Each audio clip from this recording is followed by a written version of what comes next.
Good morning, dear students. Welcome to online teaching classes from Vishwamanava Residential High School, Sibara Guttinadu, Chitradurga, Taluk.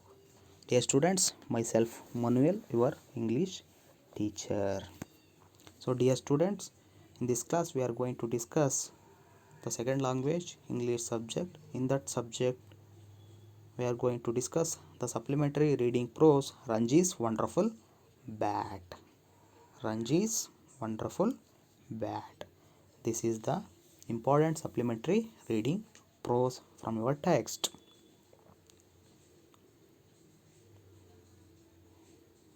Yes, dear student, look at these two pictures. Anybody know who is this? Yes, he is the author of the prose Ranji's Wonderful Bat. His name Ruskin Bond. Ruskin Bond, he was one of the famous author in English literature.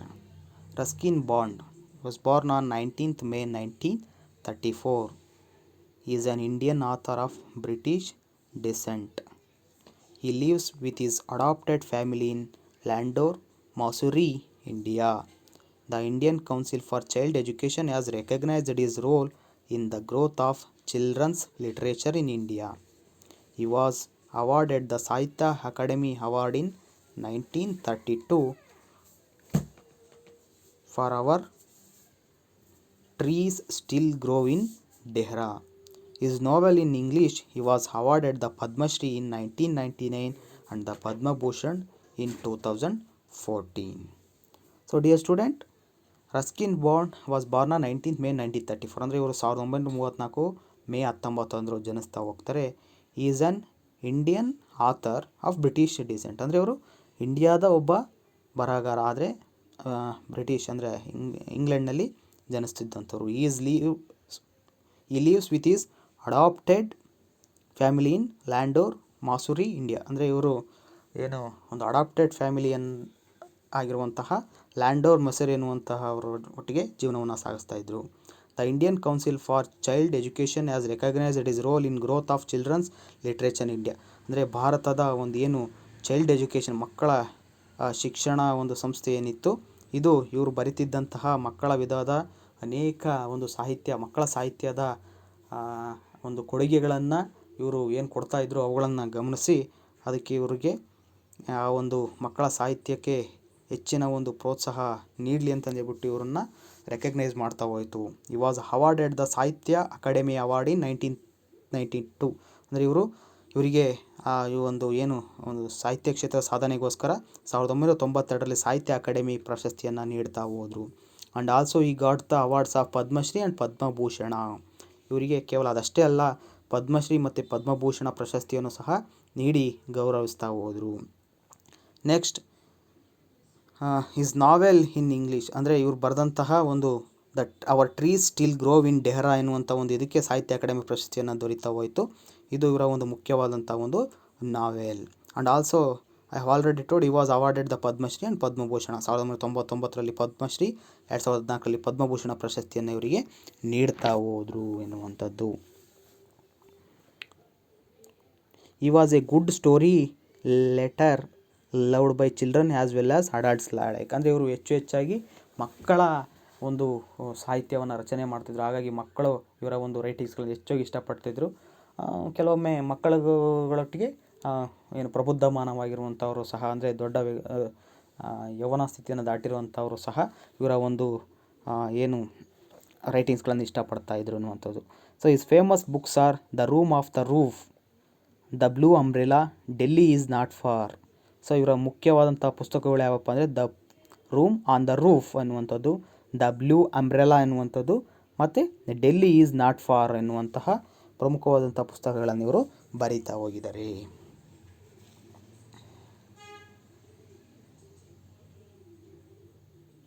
S, I introduce some of the new words from this prose. Gloves means a piece of leather cloth keeper wear in cricket. ಅಂದರೆ ಏನು ಒಂದು ಲೆದರ್ನಿಂದ ಮಾಡಿರುವಂಥದ್ದು cricket ಆಟದಲ್ಲಿ ಒಬ್ಬ keeper ಏನು ಧರಿಸುವಂತಹ ಒಂದು keeper ಕೈಗಳಿಗೆ ಹಾಕ್ಕೊಳ್ಳುವಂತಹ ಒಂದು ಇದನ್ನು ಗ್ಲೌಸ್ ಅಂತಂದು ಹೇಳ್ಬಿಟ್ಟು ಕರೀತಾ ಹೋಗ್ತಾರೆ. Next growl, to make a low rough sound usually in anger, ಅಂದರೆ ಕೋಪ ಬಂದಂತಹ ಸಂದರ್ಭದಲ್ಲಿ ಮಾಡುವಂಥ ಒಂದು ಶಬ್ದ ಅಥವಾ ಗೊರಗೊರ ಶಬ್ದ ಅಂತ ಹೇಳ್ಬಿಟ್ಟು ಕರೀತಾ ಹೋಗ್ತಾರೆ. Next glare, glare means A lang angry look, A long angry look ಅಂದರೆ ಕೋಪದಾಗಿ ನೋಡುವಂಥ ಒಂದು ನೋಟ. Century, A score of 100 runs by the player in cricket, ಅಂದರೆ ಕ್ರಿಕೆಟ್ ಆಟದಲ್ಲಿ ಒಬ್ಬ ಬ್ಯಾಟ್ಸ್ಮನ್ 100 ರನ್ಗಳನ್ನು ಗಳಿಸಿದರೆ ಅದನ್ನು ಸೆಂಚುರಿ ಅಂತ ಹೇಳ್ಬಿಟ್ಟು ಕರೀತಾ ಹೋಗ್ತಾರೆ. Lend, to give something to someone for a short period of time. Next delight, delight means happiness, happiness Santhosh.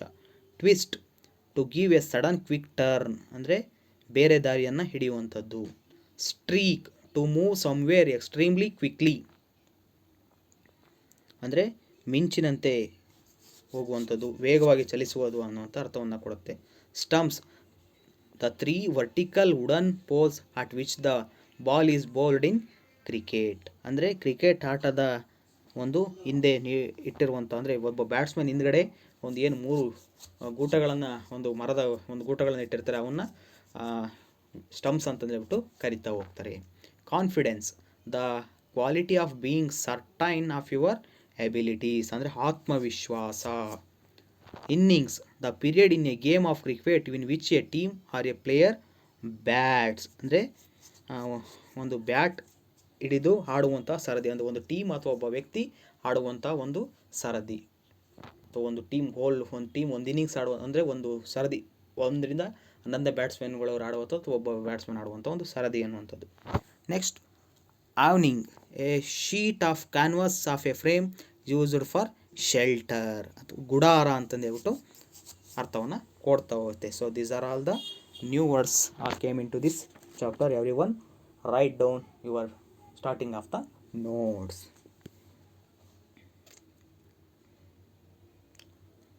Let's move on the class. Ranji's wonderful bat. How's that? Shouted the wicket keeper, holding the ball up in his gloves. How's that? Echoed the fielders. How? Growled the fast bowler, glaring at the umpire. So ವಿದ್ಯಾರ್ಥಿಗಳೇ, ನಿಮಗೆಲ್ರಿಗೂ ನಾನು ಆಗಲೇ ಹೇಳಿದೆ, ಈ ಒಂದು ಪಾಠವನ್ನು ಬರೆದಂಥವ್ರು Ruskin bond ಅವರು. ಇದು ಇವರ ಒಂದು ಚಿಕ್ಕ ಮಕ್ಕಳಿಗೆ, ಅಂದರೆ ಮಕ್ಕಳಿಗೆ ತುಂಬ ಇಷ್ಟ ಆಗುವಂಥ ಒಂದು ಕತೆ. ಈ ಪ್ರಸ್ತುತದಲ್ಲಿ ಏನು ರಂಜೀಸ್ ವಂಡರ್ಫುಲ್ ಬ್ಯಾಟ್, ರಣಜಿ ಎನ್ನುವಂಥ ಒಬ್ಬ ಹುಡುಗನ ಒಂದು ಕಥೆಯನ್ನು ಇಲ್ಲಿ, ಅಂದರೆ ಅವನ ಆಟದ ಒಂದು ಪ್ರಯಾಣವನ್ನು, ಅವನು ಯಾವ ರೀತಿ ಆಟವನ್ನು ಪ್ರಾರಂಭ ಮಾಡ್ದ ಅನ್ನುವಂಥ ಒಂದು ಕಥೆಯನ್ನು ಇಲ್ಲಿ ಕವಿ ರೋಚಕವಾಗಿ ವರ್ಣನೆ ಮಾಡ್ತಾ ಹೋಗಿದ್ದಾರೆ ಎನ್ನುವಂಥದ್ದು. ಸೊ ಎಲ್ರಿಗೂ ಗೊತ್ತಿರುವಂತೆ, so cricket is very wonderful and very interesting and very popular game at nowadays. ನಿಮ್ಮೆಲ್ಲರಿಗೂ ಗೊತ್ತಿರುವಂತೆ ಕ್ರಿಕೆಟ್ ಎನ್ನುವಂಥದ್ದು ಈ ಇತ್ತೀಚಿನ ದಿನಗಳಲ್ಲಿ ಪ್ರತಿಯೊಬ್ಬರು ಇಷ್ಟಪಡುವಂಥ ಒಂದು ಅತ್ಯಂತ ಮನೋರಂಜನಾತ್ಮಕವಾದಂಥ ಒಂದು ಆಟ ಎನ್ನುವಂಥದ್ದು. ಸೊ ಅಂತಹ ಒಂದು ಆಟಕ್ಕೆ ಸಂಬಂಧಪಟ್ಟಂತೆ ಈ ಒಂದು ಪಾಠ ಇದೆ ಎನ್ನುವಂಥದ್ದನ್ನು ನಾವು ನೋಡ್ಬೋದು. ಸೊ ಇಲ್ಲಿ 2 ಶಾಲೆಗಳ ಮಧ್ಯೆ ಒಂದು ಕ್ರಿಕೆಟ್ ಆಟ ನಡೀತಾ ಇತ್ತು.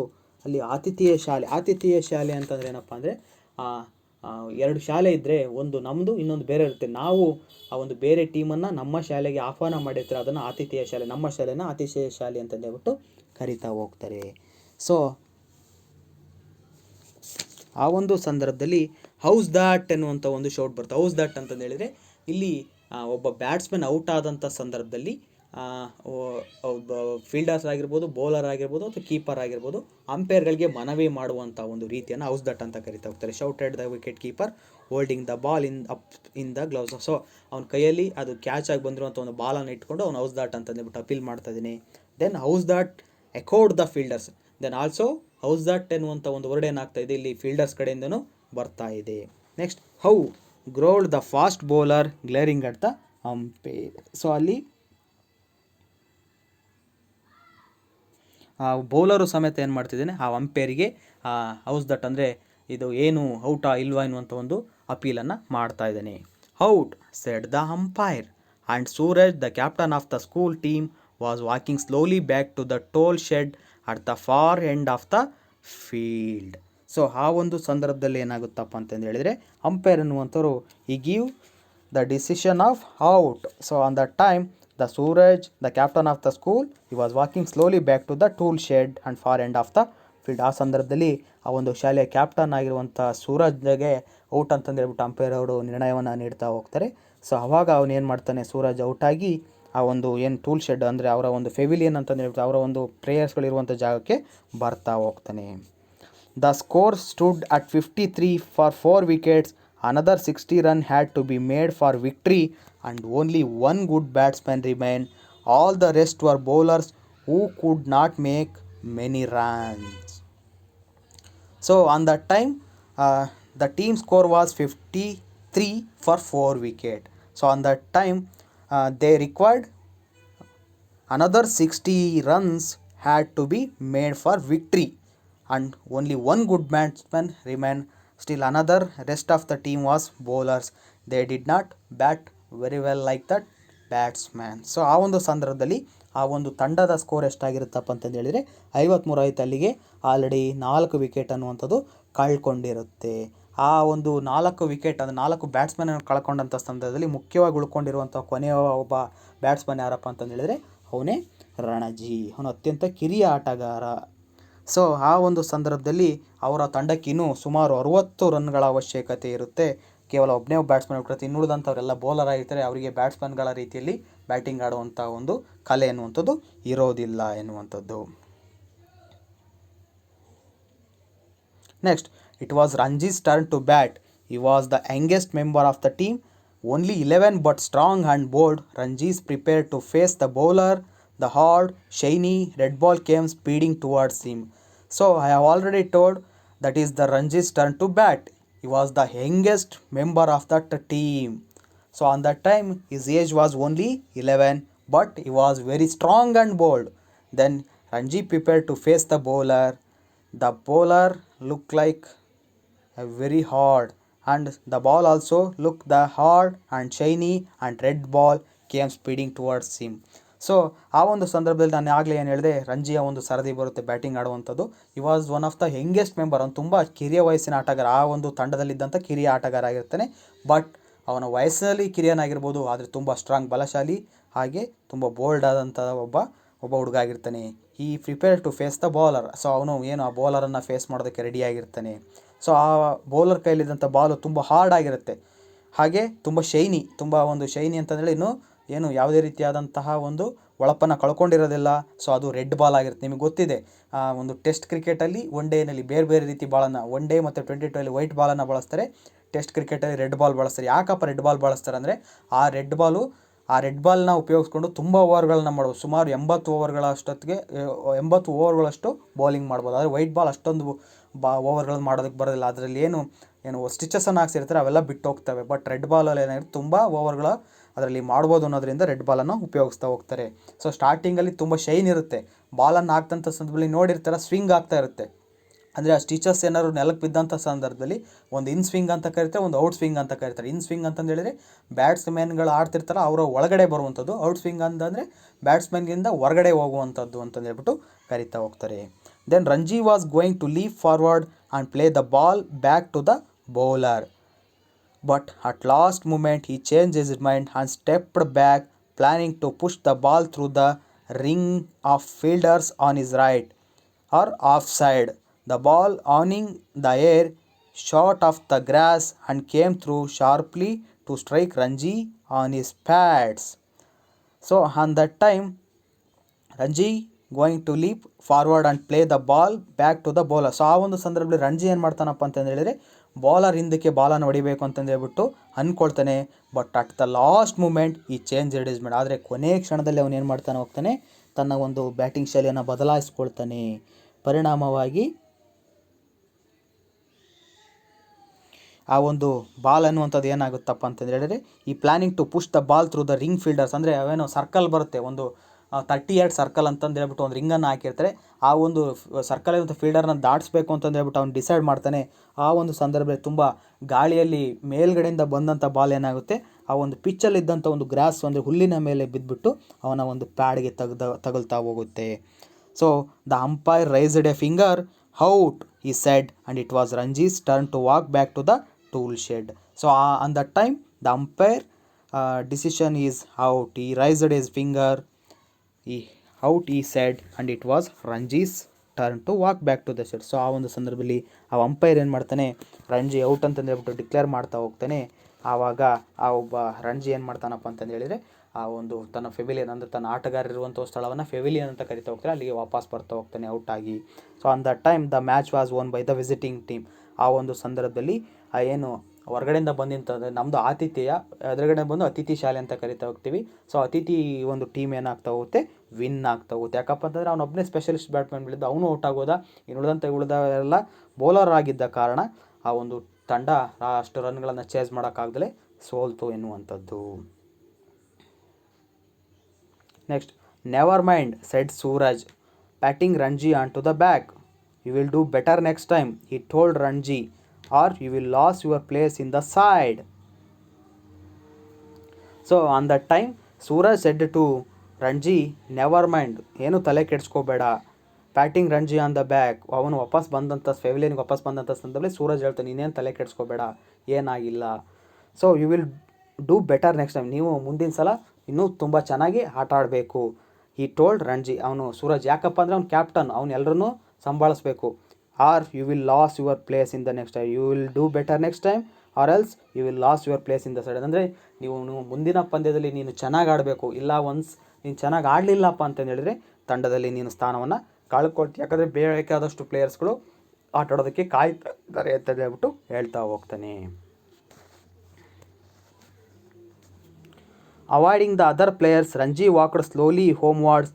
ಹಿ was very upset. He had been trying so hard and practicing so regularly, but when an important game along, he failed to make a big score. So ಅವನೇನು ಮಾಡ್ತಾನಪ್ಪ ಅಂತಂದು ಹೇಳಿದರೆ, ಬೇರೆ ಅಂದರೆ ತನ್ನ ತಂಡ ಸೋತಿದ್ರಿಂದ ಬೇರೆ ಆಟಗಾರೊಟ್ಟಿಗೆ ಅವನು ಮಿಂಗಲ್ ಆಗದಲ್ಲ ಅವನೇನು ಮಾಡ್ತಾ ಹೋಗ್ತಾನೆ, ಬೇಜಾರಿನಿಂದ ಅಲ್ಲಿಂದ ವಾಪಸ್ ಬರ್ತಾ ಹೋಗ್ತಾನೆ. ಅವನು ಅಲ್ಲಿ ನೆನೆಸ್ಕೊಳ್ತಾ ಹೋಗ್ತಾನೆ, ಈ ಒಂದು ಆಟ ಆಡೋದಕ್ಕೋಸ್ಕರ ನಾನು ಅನೇಕ ಅಭ್ಯಾಸವನ್ನು ಮಾಡಿದ್ದೆ, ಹೆಚ್ಚು ಪ್ರಾಕ್ಟೀಸನ್ನು ಮಾಡಿದ್ದೆ, ಆದರೆ ಒಂದು ಇಂಪಾರ್ಟೆಂಟ್ ಆದಂಥ ಸಮಯದಲ್ಲಿ ನನ್ನ ಒಂದು ಆಟ ಏನೂ ನಡೀಲಿಲ್ಲ, ನಾನು ರನ್ನನ್ನು ಗಳಿಸೋದಕ್ಕೆ ಸಾಧ್ಯ ಆಗಲಿಲ್ಲ ಅಂತಂದು ಹೇಳ್ಬಿಟ್ಟು ಅವನು ಒಂದು ಬೇಜಾರಿನ ಒಂದು ಮುಖವನ್ನು ಮಾಡಿಕೊಂಡು ಅಲ್ಲಿ ಬರ್ತಾ ಹೋಗ್ತಾನೆ. On his way home he had to pass Mr. Kumar's sports shop. He liked to chat with the owner or look at all the things on the shelves, footballs, cricket balls, badminton rackets, hockey sticks, and balls of various shapes and size. So on that time, on his way, he had seen Mr. Kumar's sports shop. So ಆ ಒಂದು ಸಂದರ್ಭದಲ್ಲಿ ಮನೆಗೆ ಬರುವಂಥ ದಾರಿಯಲ್ಲಿ ಅವನೇನು ಮಾಡ್ತಾನಪ್ಪ ಅಂತೇಳಿ, mister Kumar's ಅವರ ಒಂದು ಆಟದ ಸಾಮಾನುಗಳ ಒಂದು ಅಂಗಡಿಯನ್ನು ನೋಡ್ತಾನೆ. ಅವನು ಪ್ರತಿದಿನ ಮನೆಗೆ ಹೋಗ್ಬೇಕಾದ್ರೆ ಆ ಅಂಗಡಿಯನ್ನು ನೋಡ್ತಾನೆ. ಈ like to chat with the owner or look at the things on the shelf football. So ಪ್ರತಿದಿನ ಅವನೇನು ಮಾಡ್ತಾನೆ, ಅವನ ಅಂಗಡಿಯಲ್ಲಿರುವಂಥ ಆಟದ ವಸ್ತುಗಳಾದಂಥ ಫುಟ್ಬಾಲ್, ಬ್ಯಾಡ್ಮಿಂಟನ್, ಕ್ರಿಕೆಟ್ ಬಾಲ್, ಆಮೇಲೆ ಹಾಕಿ ಸ್ಟಿಕ್ಸ್ಗಳು, ಇವುಗಳನ್ನೆಲ್ಲವನ್ನೂ ನೋಡ್ತಾ ಹೋಗ್ತಾನೆ. ಯಾಕಪ್ಪ ಅಂತಂದರೆ ಅವನ ನೆಚ್ಚಿನ ಹವ್ಯಾಸ ಅಂದರೆ ಏನಪ್ಪ ಅಂತಂದು ಹೇಳಿದರೆ, ಆ ಒಂದು ಆಟ, ಯಾವುದಾದ್ರೂ ಆಟದಲ್ಲಿ ತನ್ನನ್ನು ತೊಡಗಿಸ್ಕೊಳ್ಬೇಕು. ಅದರಲ್ಲಿ ಮುಖ್ಯವಾಗಿ ಅವನಿಗೆ ಕ್ರಿಕೆಟ್ ಆಟ ಅನ್ನುವಂಥದ್ದು. ಸೊ ಅದರ ಕಡೆ ಹೆಚ್ಚಾಗಿ ಅವನ ಗಮನವನ್ನು ಹರಿಸಿದ್ದ. ಸೊ ಹಾಗಾಗಿ ಆಬ್ವಿಯಸ್ಲಿ ಅವನಿಗೆ ಆ ಒಂದು ಆಟದ ಸಾಮಾನುಗಳು, ಅಂದರೆ ಆಟ ಆಡುವಂಥ ವಸ್ತುಗಳೇನು ಕ್ರಿಕೆಟ್ ಬ್ಯಾಟು, ಫುಟ್ಬಾಲ್, ಅವುಗಳ ಬಗ್ಗೆ ಆಸಕ್ತಿ ಅನ್ನುವಂಥದ್ದು ಹೆಚ್ಚಾಗಿತ್ತು. Mister Kumar had been a state player once and had scored a century in a match against Tanzania. So mister Kumar ಎನ್ನುವಂಥವನು he had been a state player once, ಅವನು ಒಂದು ಸಲ ರಾಜ್ಯ ಮಟ್ಟದ ಕ್ರಿಕೆಟ್ ಆಟಗಾರನಾಗಿ ಒಂದು ಆಟವನ್ನು ಆಡಿದ್ದ. And he had score a century in a match against Tanzania. Tanzania ಒಂದು ತಂಡದ ವಿರುದ್ಧ ಅವನು ಸೆಂಚುರಿ, ನಾನು ಆಲ್ರೆಡಿ ಹೇಳಿದೆ, ಸೆಂಚುರಿ ಅಂದರೆ ಏನಪ್ಪ ಅಂದರೆ ಒಬ್ಬ ಬ್ಯಾಟ್ಸ್ಮನ್ 100 ರನ್ ಗಳಿಸುವಂಥದ್ದನ್ನು ಸೆಂಚುರಿ ಅಂತ ಹೇಳ್ಬಿಟ್ಟು ಆ ತಾಂಜೇನಿಯಾ ತಂಡದ ವಿರುದ್ಧ ಅವನು 100 ರನ್ನನ್ನು ಗಳಿಸಿರ್ತಾನೆ. But this was one day when he did not feel like stopping. He looked the other way and was about to cross the road when Mr. Kumar's voice stopped him. Hello Ranji, why are you looking so sad? Lost the game today? So on that time, the Mr. Kumar voice stopped. Hello Ranji, why are you looking so sad? Last the game today ಅಂದರೆ ಪ್ರತಿದಿನ ಏನು ಮಾಡ್ತಿದ್ದ ಆ ರಣಜಿ ಆ ಒಂದು ಅಂಗಡಿ ಕಡೆನೇ ನೋಡ್ಕೊಂಡೇನು ಹೋಗ್ತಾ ಇದ್ದ. ಆದರೆ ಅವತ್ತು ಯಾವುದೋ ರೀತಿಯ ಏನೋ ಒಂದು ದೊಡ್ಡ ಚಿಂತನೆಯನ್ನು ಮಾಡಿಕೊಂಡು ಮನಸ್ಸಿಲ್ಲದ ರೀತಿಯಲ್ಲಿ ನಡ್ಕೊಂಡು ಹೋಗ್ತಾ ಇರ್ತಾನೆ. ಅದನ್ನು ನೋಡಿದಂಥ ಕುಮಾರನಿಗೆ ತುಂಬ ಆಶ್ಚರ್ಯ ಆಗ್ತಾ ಹೋಗುತ್ತೆ. ಅವಾಗ ಅವನು ರಣಜಿಯನ್ನು ಮಾತಾಡಿಸ್ತಾ ಹೋಗ್ತಾನೆ. ಯಾಕೋ ರಣಜಿ ತುಂಬ ಬೇಜಾರಲ್ಲಿದೆಯಾ, ತುಂಬ ಉದಾಸೀನನಾಗಿದೆಯಾ, ಯಾಕೆ ಏನಾಯಿತು, ಇವತ್ತಿನ ಆಟ ಏನಾಯಿತು, ಇವತ್ತು ನಿಮ್ಮ ಟೀಮ್ ಸೋಲ್ತಾ ಅಂತಂದು ಹೇಳ್ಬಿಟ್ಟು ಕೇಳ್ತಾ ಹೋಗ್ತಾನೆ ಎನ್ನುವಂಥದ್ದು. ಸೊ ಆಬ್ವಿಯಸ್ಲಿ ಅವನಿಗೇನು ಅವ್ರ ಟೀಮ್ ಸೋತಿರುತ್ತೆ. ಆ ಒಂದು ಸಂದರ್ಭದಲ್ಲಿ ತಾನೇನು ಆಟವನ್ನು ಆಡಿರೋದಿಲ್ಲ. ಆ ಸಂದರ್ಭದಲ್ಲಿ ಎಲ್ರಿಗೂ ಬೇಜಾರಾಗುವಂಥದ್ದು ಕಾಮನ್. ಅದೇ ರೀತಿಯಾದಂಥ ಪರಿಸ್ಥಿತಿ, ಅದೇ ರೀತಿಯಾದಂಥ ಒಂದು ಫೇಸನ್ನು ಇಟ್ಕೊಂಡು ಇವನಲ್ಲಿ ಹಿಡ್ಕೊಂಬರ್ತಾರೆ. When you was sad on that time mister Kumar called Ranji, why are you looking so sad, lost the game today. So ಅವಾಗ ಅವ್ನು ಕೇಳ್ತಾ ಹೋಗ್ತಾನೆ, ಇವತ್ತು ನೀನು ಸೋತೆ ಅದಕ್ಕೆ ಇಷ್ಟೊಂದು ಬೇಜಾರಾಗಿದೆ ಅಂತಂದ್ಬಿಟ್ಟು ಕೇಳ್ತಾ ಹೋಗ್ತಾನೆ. ಸೊ ಇದಿಷ್ಟು ಇವತ್ತಿನ ಒಂದು class. I hope you are all understand today concept. ಅಂದರೆ ಇಲ್ಲಿಗೆ ಮುಗಿಸೋಣ. ಇದಿಷ್ಟು ನಿಮಗೆ ಅರ್ಥ ಆಗಿದೆ ಅಂದ್ಕೊಂಡಿದ್ದೀನಿ. ಮುಂದೆ ಅವನು ಏನು ಉತ್ತರವನ್ನು ಕೊಡ್ತಾನೆ, ಮಿಸ್ಟರ್ ಕುಮಾರು ಅವರ ನಡುವೆ ಯಾವ ರೀತಿಯಾದ ಒಂದು ಕಾನ್ವರ್ಸೇಷನ್ ನಡೆಯುತ್ತೆ, ಮುಂದೆ ಏನಾದರೂ ಒಳ್ಳೆಯ ಆಟವನ್ನು ರಣಜಿ ಆಡ್ತಾನೋ ಇಲ್ಲೋ ಅನ್ನೋದನ್ನು ನೆಕ್ಸ್ಟ್ ಫೀಲ್ಡಲ್ಲಿ ನಾವು ನೋಡ್ತಾ ಹೋಗೋಣ. So at the end I hope once again you are all understand today's topic of the lesson. So dear student, thank you for watching this video. Thank you once again.